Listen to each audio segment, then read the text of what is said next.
ओम मुनित्रयं नमस्कृत्य दुक्तिः परिभाव्य च वैयाकरणसिद्धान्तकौमुदीयं विरच्यते। सर्वेभ्यः श्रोतृभ्यः नमः। अस्माभिः गतपाठे यद्यत् पठितं तद् एकवारं स्मरामः। वयं वैयाकरणसिद्धान्तकौमुदी इत्याख्यस्य ग्रन्थस्य तत्र सन्धिप्रकरणे भवामः। तत्रापि अच्सन्धिप्रकरणे भवामः। अस्य प्रकरणस्य 27 पाठः गतपाठः अस्माकं क्रमे सम्पन्नः। तस्मिन् पाठे अस्माभिः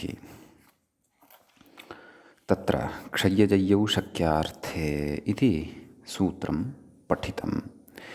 तत्र क्षय्य इति अस्मिन् शब्दे अपि च जय्य इत्यस्मिन् शब्दे यान्तादेशस्य निपातनं क्रियते। नाम प्रकृते यकारादिप्रत्ययः परतः भवति। क्षि इति धातोः, जि इति धातोः च परतः धातोः गुणे सति पुनः अयादेशे सति क्षय्यं जय्यम् इति रूपं यद् निर्मीयते तत्र यकारादिप्रत्यये परतः एचोयवायावः इत्यनेन सूत्रेण अयादेशः नाम यान्तादेशः। अय इत्याख्यः यान्तादेशः न प्राप्तः भवति। अतः प्रक्रियागौरवापेक्षया साक्षात् निपातनम् एव तत्र वरम् इति कृत्वा अनयोः सिद्धशब्दयोः निपातनम् अत्र क्रियते। तत्र सिद्धप्रक्रियस्य शब्दस्वरूपस्य निर्देशः निपातनम् इति च अस्माभिः तत्र पूर्वं पठितमेव। ततश्च क्रय्यस्तदर्थे इति तत्र सूत्रं पठितम्।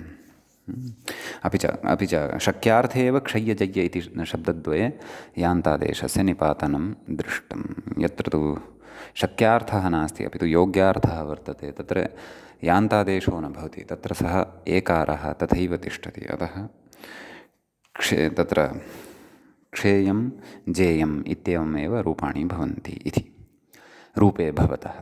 ततः परम् अस्माभिः क्रय्यस्तदर्थे इति सूत्रं पठितम्। क्रय्यस्तदर्थे इत्यस्मिन् सूत्रे च क्रय्यः इत्यस्मिन् पदे अथवा क्रय्य इत्यस्मिन् शब्दे अपि क्रीधातोः यत् प्रत्यये परतः तत्र क्रीधातोः एकाररूपः गुणः भवति, तस्य एकारस्य यान्तादेशः अत्र एतेन सूत्रेण निपातितः भवति इति पठितं। परन्तु तदर्थे नाम प्रकृत्यर्थभूतः यः धातुः तस्य धातोः यः अर्थः प्रकृते द्रव्यविनिमयगतः अर्थः यः वर्तते तस्य एव अर्थस्य तस्मिन्नेव अर्थे गम्यमाने तत्र अयं यान्तादेशनिपातनं भवति। तत्र च अर्थस्पष्टीकरणम् अपि अस्माभिः कृतं। नाम क्रेतारः क्रीणीयुः इति बुद्ध्या आपणे प्रसारितं यद्भवति तद् क्रय्यम् इति भवति। समीचीनं। गृहे क्रीत्वा स्थापितं धान्यादिकं यद्भवति तत्तु क्रेयं भवति। अतः क्रय्यं क्रेयम् इत्यनयोः भवति कश्चन तत्र अर्थभेदः एवं किल। अतः इदं क्रय्यम् अस्ति इति यदा वयं वदामः तर्हि अस्य इदानीं केचन ग्राहकाः आगच्छन्ति, ते आगत्य स्वीकृत्य गच्छन्ति। इदं मदर्थं नास्ति, ग्राहकेभ्यः वर्तते। मया तु एतस्य तेभ्यः दानं कृत्वा तत्स्थाने किमपि धनादिकम् अथवा धान्यान्तरादिकं किमपि स्वीकरिष्यते इति क्रय्य इति शब्दस्य अर्थः। क्रेयं तु यत्किमपि मया मदर्थं क्रेतव्यं वर्तते, पुनः मया मम गृहे एव स्थापनीयं, पुनः तस्य अन्यस्य कृते दानं न कर्तव्यं, मया एव तस्य उपभोगः कर्तव्यः इति एतादृशं यद्धान्यादिकं मया क्रीतं भवति तत् क्रेयं भवति इति अर्थभेदः तत्र अस्माभिः अनयोः उदाहरणयोः दृष्टः। ततः परम् अस्माभिः लोपशाकल्यस्य इत्यस्य तत्र सूत्रस्य वैकल्पिकस्य सूत्रस्य आरम्भः कृतः। नाम तत्र यकारस्य अपि च वकारस्य विकल्पेन लोपः भवति इति अस्माभिः तत्र दृष्टं, नाम पठ्यमानं वर्तते। तस्य सूत्रस्य इतोपि अस्माभिः अर्थविषयिणी चर्चा एव क्रियमाणा वर्तते। तत्र अवतरणिकायाञ्च अस्माभिः पठितं यत् हरे एहि विष्णो इह श्रियै उद्यतः गुरौ उत्कः इति एते ये वर्तन्ते, अत्र नाम एचः ये वर्तन्ते पूर्वपदस्य अन्ते, तेषां तत्र अयादेशे सति अथवा आवादेशे सति तत्र विद्यमानस्य अथवा तत्र लब्धस्य यकारस्य अथवा वकारस्य विकल्पेन भवति लोपः इति अस्माभिः स च लोपः कथं भविष्यति इति एतदर्थं तत्र सूत्रस्य आरम्भः गतपाठे कृतः। तत्र च ज्ञातं यत् व्योर्लघुप्रयत्नत्रशाकटायनस्य इत्यतः व्योः इति अनुवर्तते। अपि च भोभगो अगो अपूर्वस्य योषि इत्यस्मात् अपूर्वस्य इति अनुवर्तते। अशि इत्यपि अनुवर्तते। अपि च तत्र अपूर्वस्य वस्य मस्य च इति प्रत्येकम् अभिप्रायम् एकवचनं तत्र प्रयुज्यते इति भवति। नाम पदस्य अन्ते विद्यमानः यः यकारः वर्तते, सः यकारः तदैव लोपं प्राप्नोति यदि ततः पूर्वम् अवर्णः भवति, अथवा पदस्य अन्ते विद्यमानः कश्चन वकारः वर्तते यदि, तर्हि सः वकारः अपि तदैव लोपं प्राप्नोति यदि तस्मात् पूर्वं कश्चन अवर्णः भवति इति। समीचीनम्। ततः एतावान् विषयः अस्माभिः तत्र गतपाठे पठितः। अधुना वयं तत्र अग्रिमं पाठम् आरभामहे। इत्येवञ्च 28 पाठः अत्सन्धिप्रकरणस्य भवति तत्र आरब्धः। अग्रे उच्यते पदस्य इति अधिकृतम् इति। नाम तत्र अग्रे एकः अधिकारः वर्तते पदस्य। तस्मिन् अधिकारे सूत्रमेव वर्तते पदस्य, तस्मिन् अधिकारे तत्र इदम् अन्तर्भवति। किं तत्र लोपशाकल्यस्य इति। अतः ततः पदस्य इति अत्र लभ्यते। अस्तु, कथयति पदस्य इति अधिकृतम् अवर्णपूर्वकाभ्यां यकारवकाराभ्यां विशेष्यते इति। पदस्य इति यद् अधिकारतया लभ्यते इति तद् अवर्णपूर्वकाभ्यां, नाम अवर्णः पूर्वः वर्तते याभ्यां ताभ्यां यकारवकाराभ्यां सः विशेष्यते। नाम पदस्य इति य इत्यस्य तत्र विशेषणं भवति। पदस्य इति य इत्यस्य विशेष्यं भवति, व इत्यस्यापि विशेष्यं भवति, परन्तु कीदृशस्य य इत्यस्य अथवा कीदृशस्य व इत्यस्य? यस्मात् यकारात् यस्माच्च वकारात् पूर्वं तत्र अकारः अस्ति इति स्मर्तव्यम्। अतः कथयति अग्रे विशेषणत्वाच्च व्योः इति तदन्ताः लभ्यन्ते, तदन्तता लभ्यते इति। नाम विशेष्यविशेषणभावः यदा उपस्थितः तर्हि विशेषणं तदन्तस्य संज्ञा स्यात् स्वस्य च रूपस्य। अतः अत्र वकारान्तः नाम वकारान्तं पदम् अत्र विवक्ष्यते, अथवा अयम् अर्थः अत्र लभ्यते। अथवा यकारान्तं पदं, वकारान्तं पदं यकारान्तञ्च पदं यद्वर्तते तस्य लोपः भवति। तत्रापि तदेव षष्ठीस्थाने योग इत्यस्य अलोन्त्यस्य इति या नियामिका परिभाषा वर्तते तया परिभाषया अन्त्यस्य लोपः भवति इति तत्र ज्ञातव्यम्। नूनमेव सूत्रार्थः एषः कथं कथं लभ्यमानः वर्तते इति वयम् अवगन्तुं शक्नुमः एव। यतः अत्र अपेक्षिताः येऽपि विचाराः ते विचाराः अस्माभिः पूर्वं कृताः सन्ति, तदन्तविध्यादयः विचाराः येऽपि सन्ति। समीचीनं। तदन्तता लभ्यते। अतः कथयति अग्रे, ततश्च नाम एवं रीत्या सर्वम् अनुवृत्त्यादिकम् अधिकारादिकं तदन्तविधिः इति सर्वम् आलोच्य अत्र सर्वम् अत्र विचिन्त्य ततः परम् उच्यते ततश्च अवर्णपूर्वः यः वकारः यकारश्च तदन्तपदस्य लोपः स्यात्। नाम तादृशस्य पदस्य यस्य पदस्य अन्ते वकारः अथवा यकारः भवति इति। कदा अशि परतः, यतः भो भगो अघो अपूर्वस्य योषि इत्यस्मात् अशि इत्यपि अनुवर्तते खलु। अतः अशिपरतः अत्र तदन्तस्य लोपो भवति इत्यर्थः।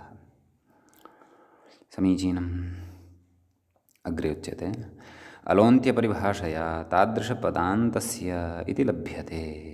नाम तदेव उक्तमेव मया पूर्वमपि। नाम अलोन्त्यस्य षष्ठीनिर्दिष्टस्य अन्त्यस्य अल आदेशः स्यात् इति यत् पठितं तया परिभाषया पदान्तस्य इति लभ्यते। नाम पदान्ते विद्यमानः यः यकारः अथवा पदान्ते विद्यमानः यः वकारः तस्य लोपो भवति इति अर्थः लब्धः भवति इत्यर्थः।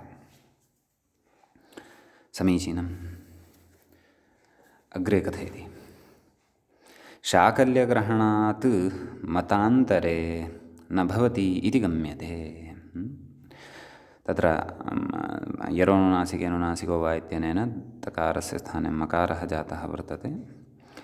अतः शाकल्यग्रहणान् मतान्तरे इति श्रूयते। यद्यपि तत्र विभज्य यदि कथयामः तर्हि शाकल्यग्रहणात् मतान्तरे न भवति इति गम्यते इति। नाम शाकल्यस्य ऋषेः अथवा व्याकरणस्य प्रवर्तकः यः शाकल्यः पाणिनेः पूर्वं सञ्जातः तन्मते अयं लोपः अत एव शाकल्यीयः लोपः अपि अयं इति नाम्ना प्रसिद्धः। अथवा शाकल्यस्य लोपः शाकल्यलोपः नाम शाकल्यकृतलोपः, शाकल्येन क्रियते यः लोपः अथवा शाकल्यस्य मते यः लोपः सः शाकल्यीयलोपः इत्यपि अस्य तत्र प्रसिद्ध्यन्तरं वर्तते। भवतु। तर्हि विकल्पः उपस्थितः भवति। नाम शाकल्यमते एव, अन्येषां मते तु न।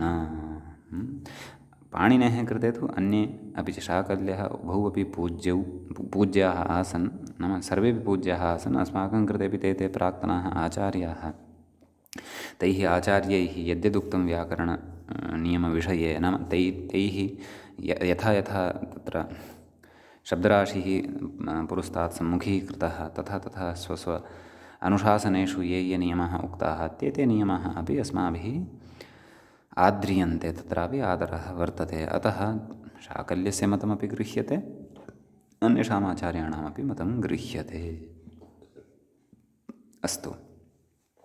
तर्हि विकल्पः भवति। नाम शाकल्यग्रहणेनैव अत्र पक्षद्वयम् उपस्थितं भवति। नाम एकस्मिन् पक्षे अनयोः यवयोः लोपः भवति, अपरत्र तु न भवति इत्यर्थः। ततश्च फलितमाह नाम किं फलितं किम् आयातं तद् इदानीं कथयति। आह नाम कथयति, वदति इत्यर्थः। किमाह नाम सूत्रार्थमाह, सूत्रार्थाय मूले द्रष्टव्यं। व्याख्याता कथयति अवर्णपूर्वयोरित्यादिना। नाम मूले कथमुक्तः सूत्रार्थः तद्द्रष्टव्यः। इदानीम् एतावत्पर्यन्तं सूत्रार्थस्य कृते किं किम् अपेक्षितमिति सर्वमपि बुद्धौ यद्यदस्माभिः स्थापितं तद्ध्यानेन श्रुतम् अथवा ध्यानेन अवधानेन बुद्धौ स्थापितं यदि तर्हि अग्रे अत्र यः सूत्रार्थः सम्पद्यमानः वर्तते अधुना तस्य अवगमनं भवति। पश्यन्तु मूले किमुक्तम् अवर्णपूर्वयोः। एतद् विशेषणमस्ति कस्य यवयोः नाम यकारवकारयोः। कीदृशयोः यकारवकारयोः? अवर्णपूर्वयोः नाम याभ्यां पूर्वम् अ इति वर्णः भवति। ततश्च पदान्तयोः इदमपि विशेषणान्तरं वर्तते। कस्य कृते? यवयोः इत्यस्य कृते। नाम कीदृशौ तौ यकारवकारौ स्याताम् इति चेत् पदान्ते विद्यमानौ स्याताम् इति। अतः अवर्णपूर्वयोः पदान्तयोः यवयोः नाम अनयोः नाम अत्र विद्यमानस्य यकारस्य वकारस्य च वा नाम विकल्पेन लोपः भवति कदा अशिपरे नाम अश् इति प्रत्याहारस्थः वर्णः यदा परतः भवति तदा इत्यर्थः। समीचीनम्। इति सूत्रार्थः। अस्तु, अग्रे किमुच्यते? उदाहरणानि सर्वाणि चिन्तयिष्यन्ते, अग्रे करिष्यते तद्विषये अपि विचारः। परन्तु ततः पूर्वं व्याख्यायां किमुच्यमानम् अस्ति तत् पश्यामः। किं कथयति?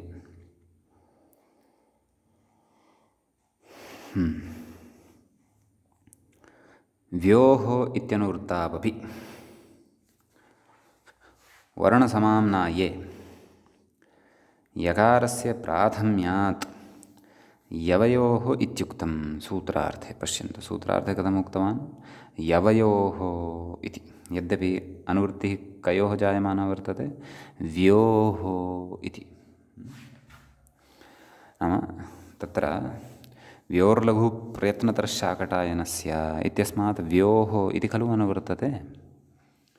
तर्हि तत्र तस्मिन् पदे वकारः प्रथमं श्रूयते, अपि च यकारः पश्चात् श्रूयते। व्योः इति वच यच व्यौ तयोः व्योः इति। तर्हि प्रकृते अपि सूत्रार्थकरणवेलायां तत्र यवयोः इति किमर्थम् उक्तं? यथा अनुवृत्तिः लभ्यमाना वर्तते तद्वद् अत्रापि आदौ वकारं स्वीकुर्यात्, वययोः इति कथयेत्, वययोः इति कथयेत्। व्योः इति तत्र तु नाम वकारः व्यञ्जनरूपः एव स्वीकृतः, यकारे तत्र अकारः उच्चारणार्थः इति नैव व्यञ्जनरूपौ एव द्वौ अपि स्वीकृतौ। वच यच व्यौ तयोः व्योः इति तत्र उच्यते। प्रकृते तु उभयत्रापि अकारः उच्चारणार्थः स्वीकृतः वर्तते। क्व? सूत्रार्थे खलु। यवयोः तथापि अस्तु अकारः उच्चारणार्थः स्वीकर्तव्यश्चेदपि यथा अनुवृत्तयोः उभयोः मध्ये तत्र यथा प्रथमः वर्तते तद्वदेव अत्र पठ्येत खलु। तत्र विद्यमानः वर्तते प्रथमः व, द्वितीयः य, अतः एव व्योः इति उच्यते। अतः एव अत्रापि अकारः उच्चारणार्थः स्वीक्रियतां, चिन्ता नास्ति। तर्हि वययोः इति वक्तव्यं खलु। आवरणपूर्वयोः पदान्तयोः वययोः इति वक्तव्यं खलु। परन्तु तथा नोक्तं। कथमुक्तं? यवयोः इत्युक्तं। कुतः एवं रीत्या इति चेत् तत्र व्याख्याता स्पष्टीकरणं कुर्वन्नस्ति। यद्यपि अस्मिन् विचारे तथा महत्स्वारस्यं किमपि नास्ति। कुतः? यतः वययोः इति वा वदामः, यवयोः इति वा वदामः, लक्ष्यं तु समानं वर्तते। नाम यत्र यत्र यकारः लप्स्यते तत्र तत्र तस्य पदान्तलोपः भविष्यति, पदान्तत्वेन लोपः भविष्यति। यत्र यत्र वकारः लप्स्यते तत्र तत्र तस्य पदान्तत्वात् लोपः भविष्यति। एवं खलु। युगपत् उभयोः तु क्वापि लाभः न सम्भवति, लाभः नाम प्राप्तिः न सम्भवति। अतः अस्मिन् विचारे तथा दार्ढ्यं नास्ति। तथापि व्याख्याता दार्ढ्यं नाम बहु अत्र यवयोः इति उच्यमाने वा अथवा वययोः इति उच्यमाने वा कस्यचित् सिद्धान्तस्य अपायः अस्ति इति किमपि नास्ति एव। तथापि यथा क्रमानुसारं व्योः अनुवर्तनमत्र आगच्छद् वर्तते, व्योः लब्धिः अत्र जायमाना वर्तते, तद्वत् प्रकृते नाम तत्क्रमम् अनुवृत्तिक्रमम् आश्रित्य एव पूर्वं तत्र वकारः गृह्यताम् इति यदि उच्यते तर्हि तत्र कथयति, किं कथयति? पुनः इदानीं पङ्क्तिं पश्यन्तु। व्योः इति अनुवृत्तावपि वर्णसमाम्नाये, वर्णसमाम्नायः कः? तत्र प्रत्याहारसूत्रचतुर्दशी, चतुर्दशसूत्री, चतुर्दशसूत्राणां समाहारः चतुर्दशसूत्री वर्णसमाम्नाय नाम्ना सङ्कीर्त्यते भाष्यादिषु इति च अस्माभिः पूर्वं पठितमेव। समीचीनम्। अतः तत्र किमित्युक्तमिति चेत् नाम वर्णसमाम्नाये यकारस्य प्राथम्यात् यवयोः इत्युक्तं। नाम तत्र यकारः प्रथमतया श्रूयते कस्मादपेक्षया, वकारादपेक्षया।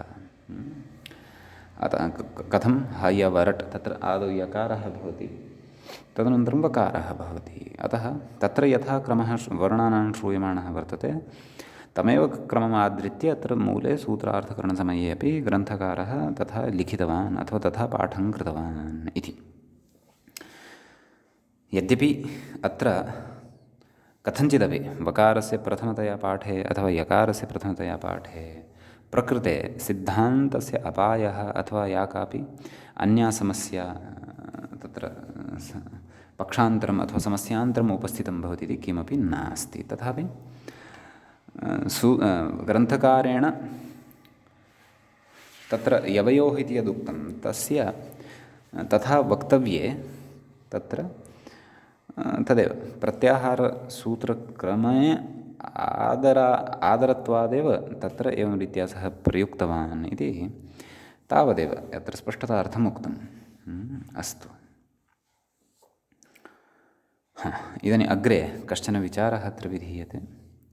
न च शाकल्यवंशानामेव पुरुषाणाम् एतल्लोपानुसरणं नान्येषामिति पुरुषभेदेन व्यवस्थार्थमेव शाकल्यग्रहणं कुतो न स्यादिति वाच्यम्।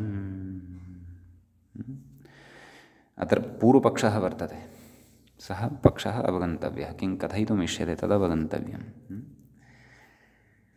तदनन्तरं तस्य समाधानम् अग्रे वक्ष्यते। किं किं कथयति चेत् पुनः पश्यन्तु पङ्क्तिं। न च नाम न च इत्यस्य अन्वयः क्व? वाच्यं न च इति वाच्यं, न च वाच्यं किन्न वाच्यम् इति न वाच्यम्। इति नाम किं? नाम पङ्क्तौ यत् पठितम् इति न वक्तव्यं। नाम एवं रीत्या शङ्का न कर्तव्या, अथवा एतादृशः सिद्धान्तः नापादनीयः, अथवा एवं रीत्या यदि शङ्का जायमाना अस्ति तर्हि तस्य समाधानम् अवश्यं कर्तव्यं। समाधानं च एवं भवति इत्युच्यमानं वर्तते। एवं खलु? अतः तत्रोच्यते यत् पश्यन्तु, पूर्वपक्षम् अवगच्छन्तु। शाकल्यवंश्यानाम् एव पुरुषाणां तत्तद् विद्यावंशः भवति। तद्वयं सङ्ख्यावंशेन इत्यत्र ज्ञास्यामः अग्रे अव्ययीभावप्रकरणे। तत्र त्रिमुनिव्याकरणं, द्विमुनिव्याकरणम् इत्यादीनि उदाहरणानि तत्र वक्ष्यन्ते। एवमेव शाकल्य ऋषिः यः, तस्य मतानुयायिनां तच्छिष्याणाम् एकः वंशः, तस्मिन् वंशे भवाः शाकल्यस्य वंशे, नाम शाकल्यस्य विद्यावंशे भवाः शाकल्यवंश्याः इति भवार्थे यत् प्रत्ययः तत्र भवति अग्रे अस्माभिः विस्तरेण पठिष्यते। नाम अत्र सद्यः अर्थं गृह्णन्तु प्राधान्येन। शाकलवंश्यानामेव, नाम शाकलवंशे ये सञ्जाताः, अत्र शब्दविद्या अस्माभिः पठ्यमाना वर्तते इति कृत्वा शब्दविद्यावंशः एव अत्र ग्राह्यः इति। न च शाकल्यवंश्यानामेव पुरुषाणाम् एतल्लोपानुसरणं नान्येषामिति पुरुषभेदेन व्यवस्थार्थम् एव शाकल्यग्रहणं कुतो न स्यात् इति वाच्यं। नाम एवं न वक्तव्यं। तर्हि शाकल्यवंश्यानाम् इत्यस्य अर्थस्तु ज्ञातः। तर्हि शाकल्यवंश्याः के? पुरुषाः, नाम तत्र विद्यमानाः जनाः पुरुषाः इति। तेषां, नाम शाकल्यस्य वंशे सञ्जाताः, नाम शाकल्यस्य विद्यावंशे जाताः सञ्जाताः ये पुरुषाः, तेषामेव एतल्लोपानुसरणं, नाम अस्य लोपस्य अनुसरणं तेषामेव भवति, न तु अन्येषां। कुतः? यथा शाकल्येन ऋषिणा इदम् उच्यमानं वर्तते, एवं खलु, अयं लोपः। अतः न तु अन्येषाम् इति पुरुषभेदेन व्यवस्थार्थमेव शाकल्यग्रहणं कुतो न स्यात् इति। नाम पुरुषभेदद्वारा इदं व्यवस्थार्थमेव कुतः न स्यात्? नाम शाकल्यस्य लोपः भवतु इति। शाकल्यस्य मते भवति, परन्तु अन्येषां मते न भवति इति।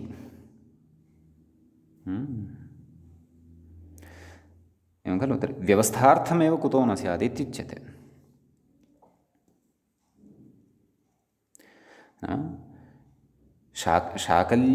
शाकल्यस्य वंश्याः, शाकल्यविद्यावंश्याः ये वर्तन्ते, नाम शाकल्यशिष्याः अथवा शाकल्यस्य अनुयायिनः ये वर्तन्ते, तेषामेव अयं लोपः, अन्येषां तु न। अतः तेषां अभिप्रायः कः, तैः न मन्यते इति कृत्वा अस्माभिः अपि न मन्तव्यमिति नास्ति, अस्माभिः तु मन्तव्यमेव।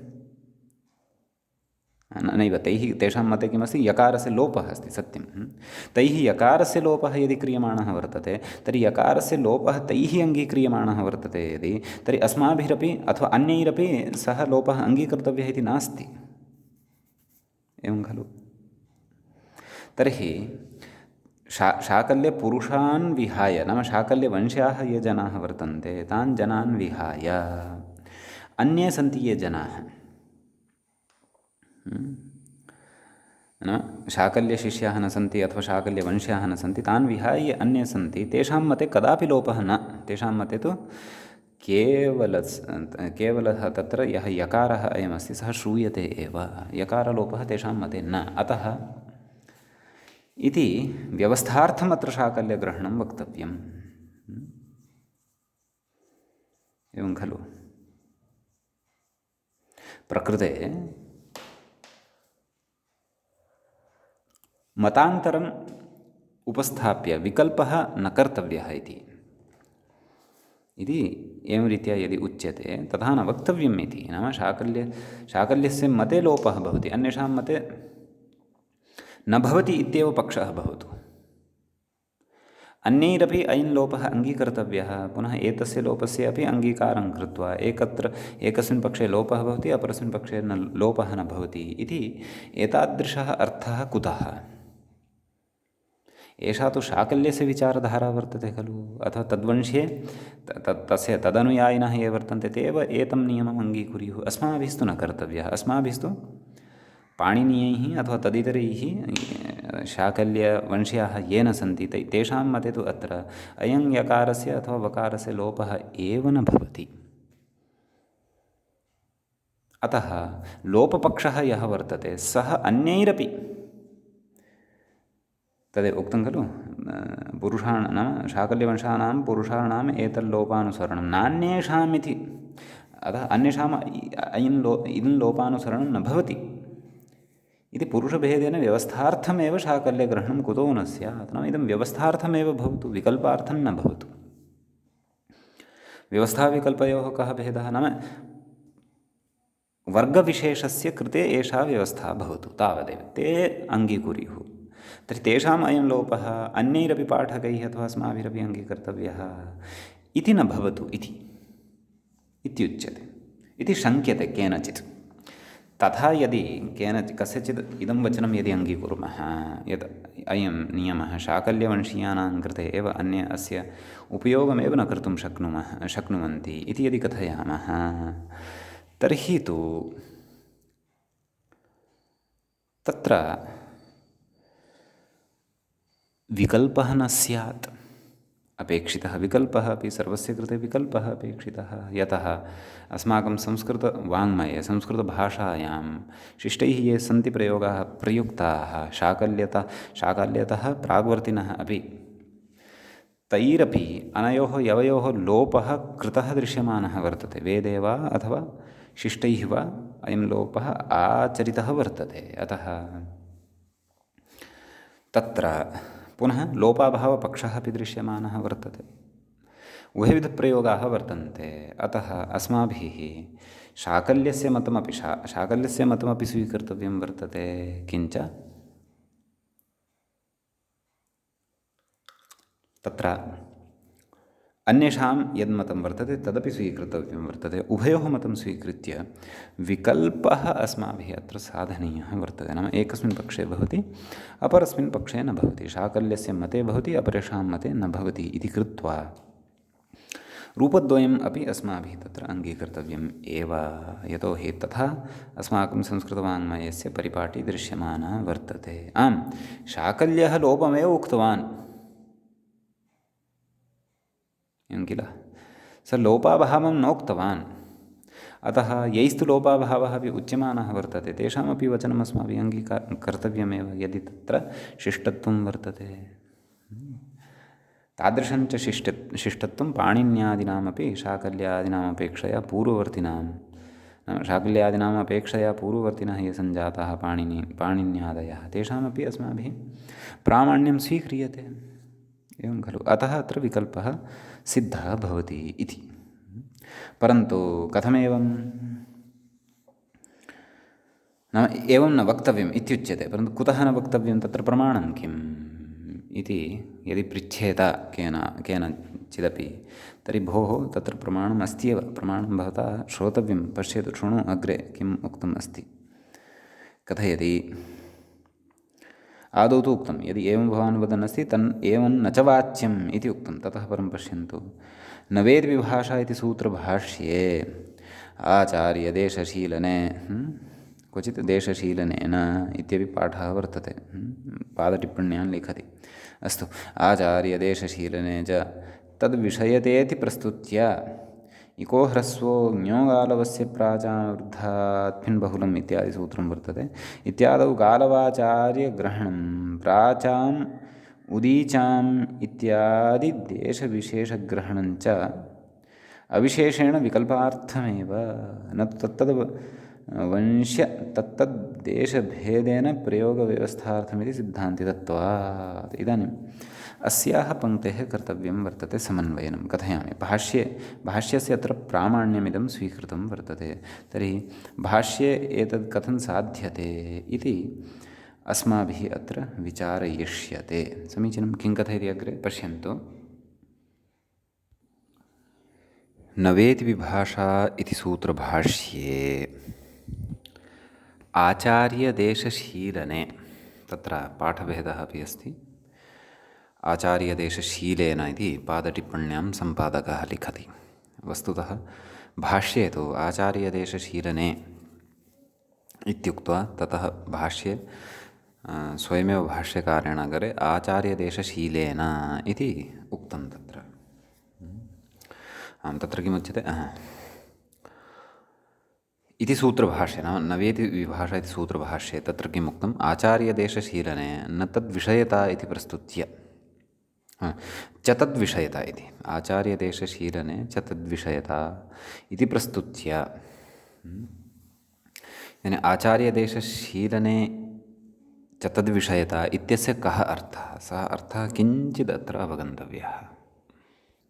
अत्र भाष्ये एवम् उच्यते, यद्यपि वार्तिकत्वेन भाष्ये इदं पठ्यते वचनं किम्, आचार्यदेशशीलने च तद्विषयता।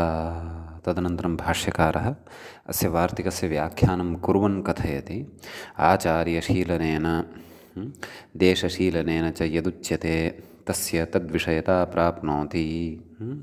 इको ह्रस्वो ञोगालवस्य प्राचामवृद्धात् बहुलम् इति गालवाः एव ह्रस्वान् प्रयुञ्जीरन् प्राक्षुजैव हिप्फिन् स्यात् तद्यथा जमदग्निर्वा एतत् पञ्चमम् अवदानम् अवाद्यत्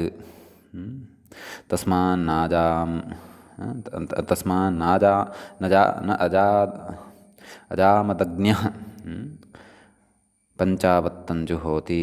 यस्य पुनर्नित्याः शब्दाः गालवग्रहणं तस्य पूजार्थं देशग्रहणं च कीर्त्यर्थम् इति एकं स्थलं न वेति विभाषा इत्यत्र सूत्रे वर्तते। तत्र अहम् अभिप्रायशः कथयामि, यद्यपि तत्र अस्य वचनस्य तत्र प्रसङ्गानुसारं यदि अवगमनं कर्तव्यं तर्हि भाष्ये एतावता कः विचारः कृतः भवति, सः विचारः किञ्चित् उपस्थापनीयः भवति। तदनन्तरम् अत्र किमर्थमिदं वचनम् उच्यमानं भवति इत्यपि तत्र अस्माभिः अवगन्तव्यं भवति। एवं खलु। परन्तु तत्तु सर्वं न उच्यते। अत्र किञ्चिदेव अस्माकम् अपेक्षितं यद् वर्तते तदर्थं पङ्क्तेः किञ्चित् समन्वयनं करोमि। विस्तरेण ज्ञानार्थं तु वयं तत्र भाष्ये इदं द्रष्टुं शक्नुमः।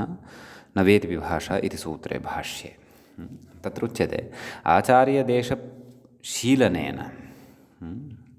नाम तत्र अभिप्रायः एषः, नाम आचार्यस्य अपि च देशस्य शीलनेन आचार्यस्य नाम तद् आचार्यः यः कस्यचित् आचार्यस्य यदा पुनः पुनः निर्देशः कृतः भवति सूत्रकारेण पुनः पुनः निर्देशेन इति अपि च देशस्य निर्देशेन तत्र शीलन इति शब्देन किम् अवगन्तव्यं निर्देशः नाम आचार्यस्य निर्देशेन अपि च देशस्य निर्देशेन तद्विषयता गम्यते नाम तस्य यस्मिन् यस्मिन् विषये तस्य नाम यं यं विषयम् आदाय यस्य आचार्यस्य निर्देशः कृतः वर्तते सूत्रकारेण अपि च यं यं विषयम् आदाय यस्य देशस्य निर्देशः कृतः वर्तते सूत्रकारेण तेन तस्य आचार्यस्य निर्देशेन अथवा तस्य देशस्य निर्देशेन शीलनं नाम निर्देशः इति मया उक्तं तद्विषयता गम्यते नाम तस्य नाम सः नाम तस्य आचार्यस्य मते यः विषयः उक्तः भवति सः तस्य विषयस्य तत्र विषयता गम्यते नाम सः विषयः अपि तत्र अङ्गीकार्यः भवति तस्य विषयस्यापि प्रवृत्तिः भवति तदपि अस्माकं कृते अस्माभिः अङ्गीकर्तव्यं भवति इति एतादृशी विषयता तत्र गम्यते इति अस्य वचनस्य अभिप्रायः अतः तद्विषयता इति प्रस्तुत्य नाम एवं रीत्या तत्र उक्त्वा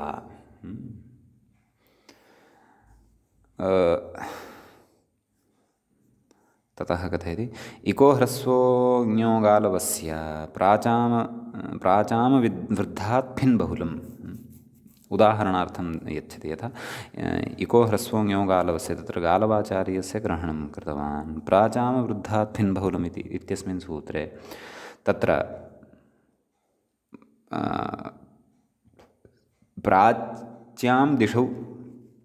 प्राच्यां दिशि वर्तन्ते ये आचार्याः अथवा तत्र प्राच्यदेशविशेषः तत्र अस्मिन् सूत्रे विवक्षितः वर्तते इत्यादौ तर्हि पश्यन्तु अत्र इको ह्रस्वो ञो गालवस्य इत्यत्र गालवस्य निर्देशः कृतः गालवाचार्यस्य निर्देशः कृतः अपि च प्राचां वृद्धात् भिन्बहुलम् इत्यत्र प्राच्यदेशस्य निर्देशः कृतः वर्तते तर्हि इत्यादौ गालवाद्याचार्यग्रहणं नाम इत्यादौ आदि इत्यनेन अन्यानि देशाः अपि अन्यानि स्थलानि अपि ग्राह्यानि यथा शाकटायनस्य प्रकृते च अस्माभिः पठ्यमानं वर्तते शाकल्यस्य इत्यादि इत्यादौ गालवाद्याचार्यग्रहणं समीचीनं प्राचाम् उदीचाम् इत्यादि देशविशेषग्रहणञ्च नाम एतादृशेषु सूत्रेषु प्राचाम् अथवा उदीचां वा देशविशेषस्य ग्रहणञ्च अविशेषेण विकल्पार्थमेव नाम तेषां ग्रहणम् अत्र अविशेषेण नाम अत्र अन्यः विशेषः यः कोऽपि नास्ति नाम एतेषाम् एव तत्र मतं पुरस्कृत्य अत्र प्रस्तूयमानं वर्तते तद् अन्येषां कृते न भवत्येव इति न परन्तु तेषामपि मतं स्वीकृत्य तन्मतेन अपि तत्र कार्यार्थं तेषां नामग्रहणम् अथवा तेषां स्मरणं तत्तद्देशस्य ग्रहणम् अथवा तत्तदाचार्यस्य नामग्रहणं यद् क्रियते तद्विकल्पार्थमेव भवति इति भाष्यस्य एतत् स्थलं दृष्ट्वा ज्ञायते इत्यर्थः कथयति न तु तत्तद्देशभेदेन प्रयोगव्यवस्थार्थमिति सिद्धान्तितत्वात् इति नाम तत्तद्देशीयानां नियमः तत्तद्वंश्यानां नियमः अपि च तत्तद्देशस्य नियमः एवं खलु प्रयोगव्यवस्थार्थं भवति इति सिद्धान्तितत्वात् नाम तेषाम् एव देशे तथा प्रयुज्यते अन्यैः तथा प्रयोक्तुं न शक्यते इति न अथवा तत्तद् आचार्यस्य वंश्यैः अथवा तत्तद् ऋषेः वंश्यैरेव सः प्रयोगः अथवा सा विशिष्टा व्यवस्था तत्रैव उपयुज्यते अन्येषां कृते अन्यैः सा व्यवस्थैव नाङ्गीकर्तव्या इति तु यदुच्यते तथा नास्ति नाम सः तेन विकल्पः सिद्धः भवति अतः तेपि आचार्याः वर्तन्ते अथवा प्राचां देशे व्यवह्रियमाणा व्यवस्था सा तेषां कृते प्रामाण्यं भजते एव अतः तस्याः अप्रामाण्यं तु अन्यैः न स्वीकर्तव्यम् अयं विचारः शब्दानां विषये अस्ति इत्यपि चिन्तनीयम् अस्माभिः। सर्वविधस्यापि आचारस्य विषये अयं नियमः स्यात् इति तु शास्त्रान्तराणि द्रष्टव्यानि। यतः तत्तच्छाखागताः ते नियमाः कदाचित् तादृशाः भवन्ति ये नियमाः तत्तद्देशविशेषाय एव अथवा तत्तद् ऋषेः तत्र मन्त्रद्रष्टुः ऋषेः अनुयायिनां कृते एव भवति। अतः तत्र कथं नियमाः तत्तु शास्त्रान्तरे द्रष्टव्यः, परन्तु शब्दशास्त्रे तथा नियमाः वर्तन्ते। यदि तस्य आचार्यस्य मते किमपि कार्यम् अस्ति अथवा नास्ति तत् सर्वैरपि अङ्गीक्रियते। अथवा तस्मिन् देशे शब्दविषयकः नियमः कश्चन अस्ति अथवा नास्ति, कश्चन निषेधः अथवा प्रवृत्तिः इत्यादिकम् अस्ति, तर्हि सः नियमः सर्वैरपि अङ्गीक्रियते। वस्तुतः कुतः अङ्गीक्रियते इति चेत् तादृशाः मिश्रिताः प्रयोगाः सर्वत्रापि श्रूयन्ते संस्कृतभाषायाम् इत्यर्थः। अतः एतावता विवेचनेन किम् अस्माभिः नाम सिद्धान्ततया प्रकृते किं ज्ञायमानम् अथवा ज्ञातम् इति चेत् नाम शाकल्यस्य मते अत्र यलोपः जायमानः वर्तते अथवा क्रियमाणः वर्तते। सः यलोपः केवलस्य शाकल्यस्य अथवा शाकल्यशिष्याणां कृते एव अस्माभिः तु नाचरणीयः, अथवा शाकल्यवंश्याः ये सन्ति, पाणिनीयवंश्याः ये सन्ति, अथवा शाकटायनवंश्याः ये सन्ति, अथवा गालववंश्याः ये सन्ति, तेभ्यः सः नियमः न इति न तद्विकल्पार्थं स्वीक्रियते एव। नाम तन्मते भवति, तन्मते यद्भवति तदपि अस्माभिः अङ्गीक्रियते। अस्मदीयानाम् आचार्याणां मते केषाञ्चन मते इदं नास्ति यदि तदपि अस्माभिः अङ्गीक्रियते एव। अतः विकल्पः स्वतः एव तत्र सिद्धः भवति। अतः एवं तत्र अग्रे अपि देशविशेषस्य ग्रहणे अथवा तत्र आचार्यविशेषस्य ग्रहणे सति तत्र विकल्पः समुपस्थितः भवति अस्माकं पुरतः इति ज्ञातव्यम्। एवमेव प्रकृते अपि यवयोः लोपः मूले उक्तं सूत्रार्थे यवयोः वा लोपः स्यात् अशि, तत्र वा इति नाम अथ विकल्पेन इति अर्थः कुतः आगतः नाम शाकल्यग्रहणसामर्थ्यादेव। नाम शाकल्यस्य मते सः लोपः भवति, अन्येषां मते न भवति। अतः उभयोः अपि मतम् अस्माभिः स्वीक्रियते इति कृत्वा अस्माकं कृते एषा वैकल्पिकी व्यवस्था लभ्यते इत्यर्थः। समीचीनम् इति तत्र एतावता विचारेण अत्र किञ्चित् उक्तं। वस्तुतः अग्रे असकृत् वयं सूत्रेषु तत्र बहूनाम् आचार्याणां नामानि, बहूनां ऋषीणां नामानि पाणिनिना प्रयुक्तानि यानि वर्तन्ते तेषां श्रवणं करिष्यामः। अतः अग्रे तत्र विषयः स्पष्टः भवतु इति एतदर्थम् अत्र एषः विषयः स्पष्टतार्थं तत्र आवश्यकः अस्ति इति कृत्वा व्याख्यात्रा किञ्चिदत्र बोधितं। यद्यपि अस्यापि व्याख्यातुः शैली सा अस्ति, नाम अयम् अनपेक्षितं न किमपि कथयति। यदपेक्षितमस्ति यदस्माकम् अग्रिमेषु प्रकरणेषु उपकाराय भविष्यति इति एषः यदा पश्यति तादृशम् एव एषः आचारं तत्र स्वव्याख्यायां पालयति, अनपेक्षितं न वदति। अतः एव वैयाकरणः खलु। अतः अस्तु। परन्तु भवान् किमर्थम् अनपेक्षितम् अथवा एकामेव पङ्क्तिं कदाचित् वारद्वयम् अथवा बहुवारं कथयति इति भवन्तः सुधीयः श्रोतारः तथा न चिन्तयेयुः। यतः भवत्सु केचन उन्नतस्तराः स्युः, केचन स्तरीयाः एव स्युः इति कृत्वा सर्वविधमपि स्तरं मनसि निधाय येन सामान्याः संस्कृतभाषायाः ज्ञाता अपि श्रुत्वा बोधं कुर्यात् तदर्थम् अत्र स्पष्टतायै उच्यते। एवञ्च सर्वत्र पठनपाठने इत्थं भवत्येव। यदा भवन्तः गभीराः सन्तः, जागरूकाः सन्तः अध्ययने प्रवृत्ताः भवामः अथवा वयं प्रवृत्ताः भवामः, जिज्ञासाश्च स्वीकृत्य यदा गुरोः सकाशे गच्छामः तदा गुरुः अथवा उपदेष्टा अस्माकं जिज्ञासानां परिहाराय सर्वविधमपि गौरवं प्रयत्नं करोति, तादृशं येन अस्माकम् अवगमनं स्यात्। तत्र गौरवं न परिगण्यते। सिद्धान्तकथने तु गौरवात् आत्मा रक्ष्यते अथवा तत्र लाघवेन विषयः उच्यते इति अस्माकं ऋषीणां शैली वर्तते। अस्तु। इति कश्चन विचारः अत्र विकल्पसम्बद्धः उक्तः। इदानीम् उदाहरणेषु अस्माभिः प्रवेष्टव्यं वर्तते। उदाहरणानां चर्चा न कृता, अत्र अग्रिमा एव चर्चा क्रियमाणा, नाम उदाहरणानि आदाय उदाहरणेषु अग्रिमा एव चर्चा क्रियमाणा वर्तते। इदानीं वयम् एकैकमपि मूले प्रदत्तम् उदाहरणं साधयामः। आदौ तु तत् व्याख्यातुः पङ्क्तिं पश्यन्तु, यतः सः अस्य सूत्रस्य अवतरणिकारम् आरब्धवान् आसीत् हरे एहि इति। तर्हि हरे इत्यत्र एकारस्य अयादेशः समीचीनं। हरय एहि लोपशाकल्यस्य इत्यनेन पश्यन्तु, हरय एहि किं सूत्रार्थस्य प्रवृत्तिः जायते वा इति एकत्र पश्यामः, अन्यत्र तथैव अस्ति। अयादेशानन्तरं का स्थितिः जाता? हर अय एहि, अर्थात् हरय एहि इति खलु स्थितिः जाता।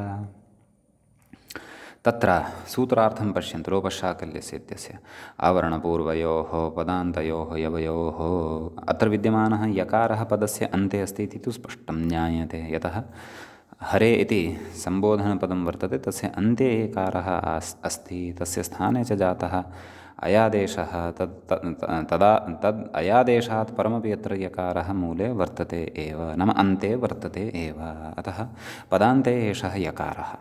समीचीनं। किम् अस्मात् पूर्वम् अवर्णः अस्ति वा इत्येतत् अस्ति, यकारोत्तरवर्ती न हरय, हरय रेफोत्तरवर्ती अकारः तत्र अस्ति एव। अश्परतः वर्तते वा इत्येतत् सत्यम्, अश्परतः वर्तते। एहि इत्यत्र विद्यमानः यः ए इति वर्णः सः अश्प्रत्याहारे अन्तर्भवति इति कृत्वा अश्परकत्वमपि अत्र अस्त्येव। समीचीनम्। अतः शाकल्यमते लोपः भवति, हर एहि इति सिद्ध्यति। विकल्पेन खलु अयं लोपः, अतः यकारश्रवणमपि भवति। तर्हि पक्षे रूपं किं लभ्यते? हरयेहि इति।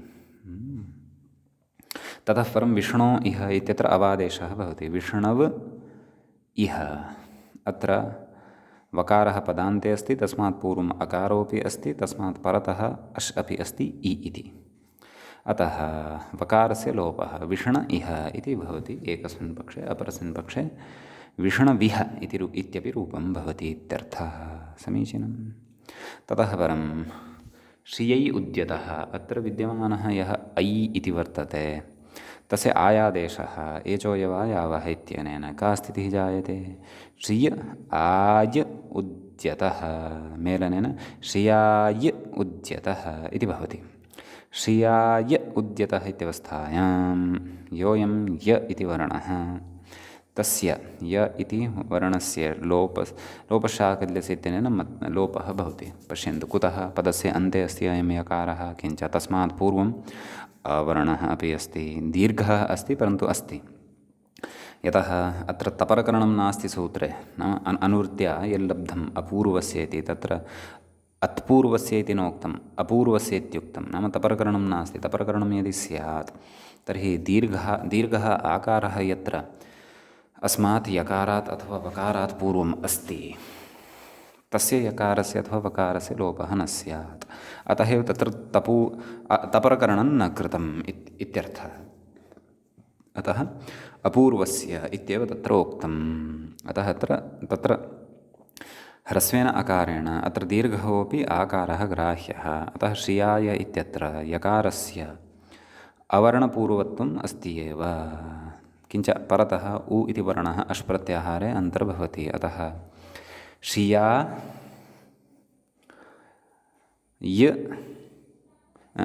यलोपः भवति श्रिया उद्यतः इति। पक्षे यलोपः यत्र न भवति तत्र श्रिया युज्यतः इत्यपि प्रयोगः भवति। समीचीनम्।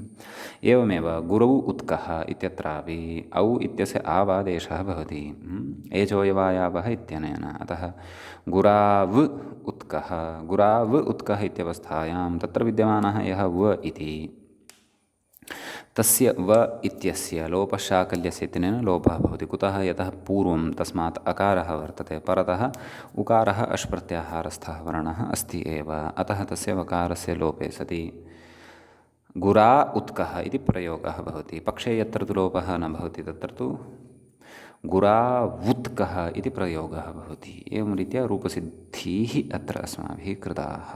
समीचीनम्। इदानीं व्याख्यानं प्रति आयान्तु। किं कथयति तत् पश्यन्तु। ननु तदेव विकल्पविचारः यत्र समाप्तः ततः परं व्याख्यायां पश्यन्तु। ननु ननु हरे एहि इत्यत्र अयादेशे यकारस्य लोपे सति किं लभ्यते? हर एहि इति खलु लभ्यते। ओमाङोश्च इति पररूपं स्यात्। यतः एहि इत्यत्र आङ् अस्ति। ओमि आङि चात् परे पररूपमेकादेशः स्यात् इति तत्र अर्थः भवति। ओमाङोश्च अचिरेण अस्माभिः तत् सूत्रं पठिष्यते। समीचीनम्। तर्हि तत्र पररूपं यदि स्यात् तर्हि शिवेः इतिवत् हरेः इत्यपि प्रयोगः स्यात्। परन्तु हरेः इति प्रयोगः नापेक्षितः, अनिष्टः प्रयोगः। नाम पररूपम् अत्र न भवति इति। समीचीनम्। इति एका आपत्तिः स्यात्। अपरत्र पश्यति, अपरत्र वदति रूपत्रये विष्णो इह श्रियै उद्यतः गुरौ उत्कः इत्यत्र अयवायावादेशेषु वकारयकारलोपे नाम विष्णव इह इत्यत्र वकारलोपे सति, श्रियाय उद्यतः इत्यत्र यकारलोपे सति, गुराव उत्कः इत्यत्र वकारलोपे च सति आद्गुणः इति गुणः स्यात्। नाम आद्गुणः इत्यनेन गुणः स्यात् इत्यतः आह। अतः कथयति। किं कथयति? पूर्वत्रेति नाम मूले यदुक्तम् एवं खलु। गुणः स्यात्। गुणः स्यात् यदि तर्हि किं रूपं स्यात्? विष्ण इह इत्यत्र विष्णेयः इति रूपं स्यात्। श्रिया उद्यतः इत्यत्र श्रियोद्यतः इति स्यात्। यथा गङ्गा उदकं गङ्गोदकम्। अथवा उप इन्द्र इत्यत्र यथा उपेन्द्रः तद्वद् विष्ण इह इत्यत्र विष्णेः इति स्यात् गुणं कृत्वा। श्रिया उद्यतः इत्यत्र गङ्गा उदकम् इत्यादिवत् श्रियोद्यतः इति स्यात्। एवमेव गुरा उत्कः इत्यत्र तत्र गुरोत्कः इति स्यात्। परन्तु तन्मा भूत् एतदर्थं तत्र इत्यतः आह किमाह पूर्वत्रेति। मूले पश्यन्तु। मूले किमुक्तं तत् पश्यन्तु।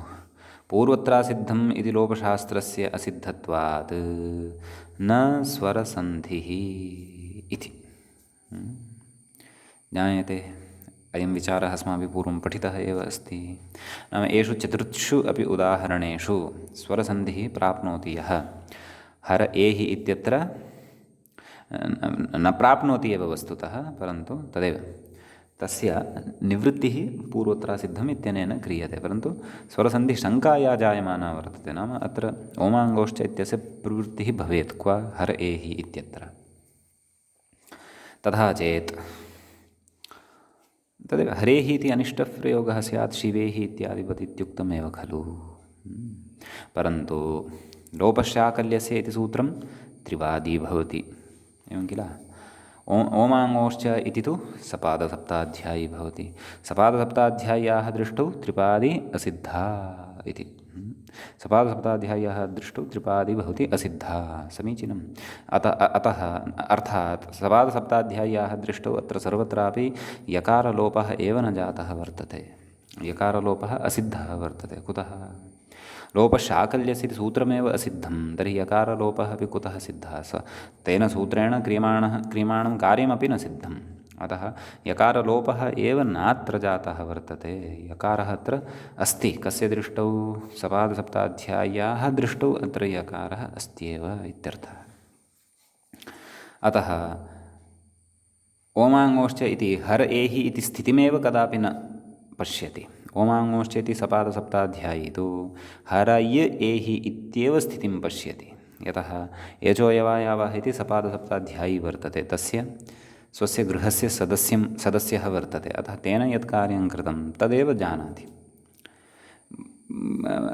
बाहिकेन अथवा विदेशीयेन विदेशः अस्ति तस्य कृते अथवा विदेशोऽपि नास्ति यत्किमपि नास्ति एव अस्तित्वमेव नास्ति त्रिपाद्यास्तु अतः त्रिपाद्यां विद्यमानं कार्यं तु तद् न जानाति ओमाङ्गोश्च अतः ओमाङ्गोश्च अत्र अकारात् परतः आङ् पश्यति एहि इत्यत्र यः आङ् वर्तते तमाङ् पश्यति अतः प्रकृते यकारव्यवधानकारणात् पररूपमपि न भवति एवमेव विष्ण इह इत्यत्र अपि तद्वदेव अत्र वकारस्य लोपः असिद्धः वर्तते कस्य दृष्टौ सपादसप्ताध्याय्यां विद्यमानस्य आदगुणः इत्यस्य सूत्रस्य दृष्टौ अत्र यकारः न लुप्तः अस्ति इत्येव अतः तत्र गुणः न भवति विष्णेः इति न भवति विष्ण इह इत्येव भवति एवमेव श्रिया उद्यतः इत्यत्रापि पश्यामः यदि तर्हि तत्रापि आदुगुणः इत्यनेन गुणः न भवति कुतः यतः सपादसप्ताध्याय्यां विद्यमानेन लोपशाकल्यस्य इत्यनेन सूत्रेण कृतः यः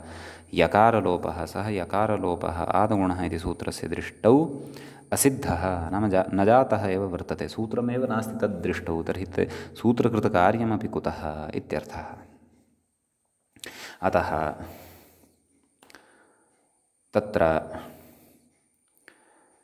श्रिया उद्यतः अत्र गुणः न भवति गुणश्च कश्चन स्वरसन्धिः वर्तते एवं पूर्वरूपमपि स्वरसन्धिः एव अतः एव उक्तवान् खलु उपरि इति लोपशास्त्रस्य असिद्धत्वात् न स्वरसन्धिः नाम एषु उदाहरणेषु स्वरसन्धौ अपि यः विधिः प्राप्यमाणः वर्तते सः विधिः न भवति इत्यर्थः समीचीनं ततः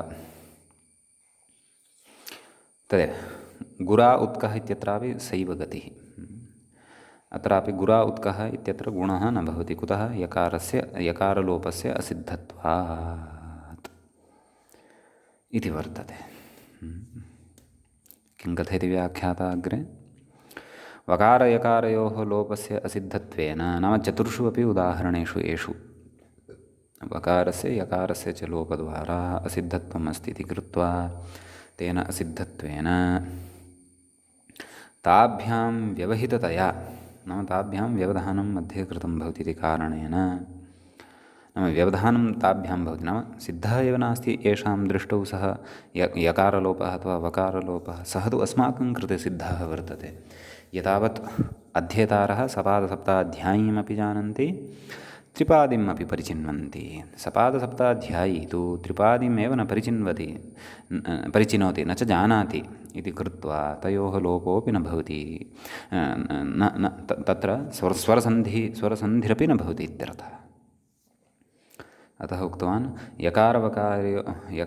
वकारयकारयोः लोपस्य असिद्धत्वेन ताभ्यां विहिततया क्षन्तव्यः व्यवहिततया ताभ्यां वकारयकाराभ्याम् इत्यर्थः व्यवहिततया अचपरकत्वाभावात् नाम परतः अच् एव न लभ्यते यतः एङिपररूपम् इत्यस्य कृते अपि आङ् रूपः अच् परतः अपेक्षितः आदुगुणः इत्यस्य कृते अपि अच् परतः अपेक्षितः एव अतः अचपरकत्वाभावात् आशङ्कितः अच्सन्धिर्न भवति इत्यर्थः अतः आशङ्कितः एव अयम् अच्सन्धिः न तु प्राप्तः प्राप्तिस्तु सुतरां नास्ति एव कुतः पूर्वत्र सिद्धम् इति कारणेन अतः आशङ्कित एव अयम् अच् इत्यर्थः क्षन्तव्यः आशङ्कितः एव अयं स्वरसन्धिः इत्यर्थः अतः अयम् आशङ्कितः अत्सन्धिः न भवति इत्यर्थः नाम अस्य अत्र प्रवृत्तिरेव न भवति इति समीचीनम् इति कश्चन विचारः अत्र लोपशाकल्यस्य इति सूत्रमादाय कृतः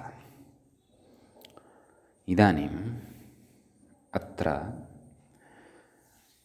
अन्यः अपि कश्चन विशिष्टः विचारः क्रियमाणः अस्ति अग्रे यद्यपि अग्रे यः विचारः अस्माभिः क्रियमाणः वर्तते सः करिष्यमाणः यः अस्ति सः विचारः अस्माभिः पूर्णतया अपि न पदान्तद्विर्वचनवरेयलोपस्वरसवर्णानुसारदीर्घजश्चरविधिषु इति सूत्रपठनवेलायां श्रुतः तथापि तत्र उक्तमासीत् एतेन इति मूले स्पष्टं भविष्यति, तच्च मूले इदानीं स्पष्टम् अत्र भविष्यति। अस्तु, कोऽयं विचारः अग्रे वक्ष्यते जायमानः वर्तते, तस्य स्पष्टीकरणम् अग्रिमे पाठे भविष्यति। अद्य तावत् वयम् अत्रैव अस्य पाठस्य उपसंहारं कुर्मः। मङ्गलं मुनित्रयं नमस्कृत्य सूक्तिः परिभाव्य च वैयाकरणसिद्धान्तकौमुदीयं विरच्यते। सर्वेभ्यः श्रोतृभ्यः नमः। एवञ्च अत्सन्धिप्रकरणस्यास्य 28 पाठः एषः सम्पन्नतामगात्।